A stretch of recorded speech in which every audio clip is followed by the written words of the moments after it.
Well, good morning, everyone. Pastor Corey Rowland here with Yorksville First, Midvale, and Newport Global Methodist Church. Bring you a devotional today out of the book of First Chronicles, in First Chronicles 29, verse 11. Yours, O Lord, is the greatness, the power, the glory, the victory, and the majesty.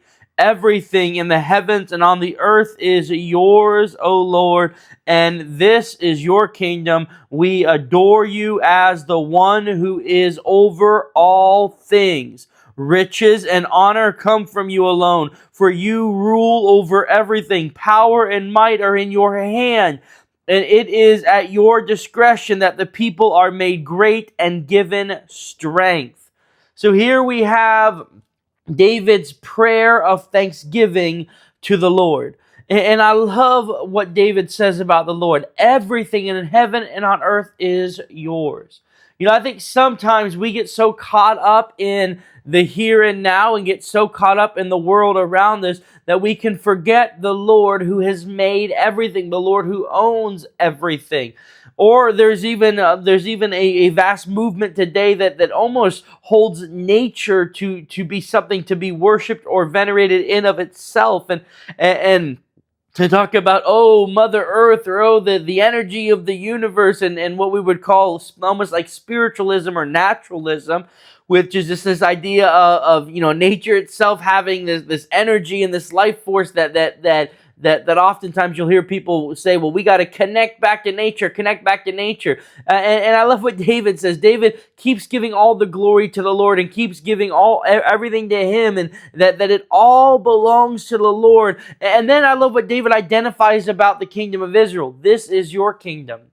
You know, I think that's such a great way for us to present our prayers. Lord, this whole earth, everything in it is yours. Everything is for your glory. And this household, my household, is yours. This is your kingdom. This is this place is for you. I am for you. I want to serve you. And look what comes from the Lord. Riches and honor come from you alone. You know, how many people tirelessly, maybe some of you listening here, tirelessly chase after riches and wealth and status, but David correctly points out, no. It doesn't come from our own efforts. It doesn't come from our own might.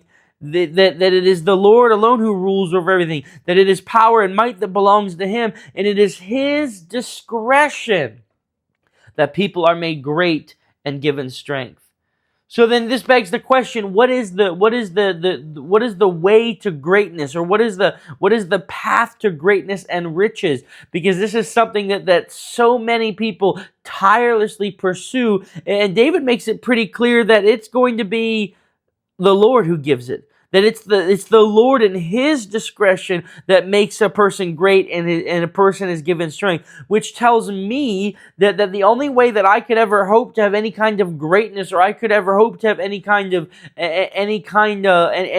strength, is by putting the Lord first, by seeking Him first above all else. You know, David begins this verse that we read today. Yours, O Yahweh, is greatness, power, glory, and victory, and majesty. All of those belong to the Lord. And yet, these are things that oftentimes people pursue, especially those that are given power or status, or think of rulers or kings. They want greatness, they want power, they want glory, they want victory, they want majesty. And I mean, who among us wouldn't like these things? Who among us wouldn't say, oh yeah, you want to give me great power? Great, I want to have greatness, I want to have power. But what we are reminded in our verse today is that all of those things belong to the Lord, and it is the Lord alone that grants these things, the Lord alone that provides for these things.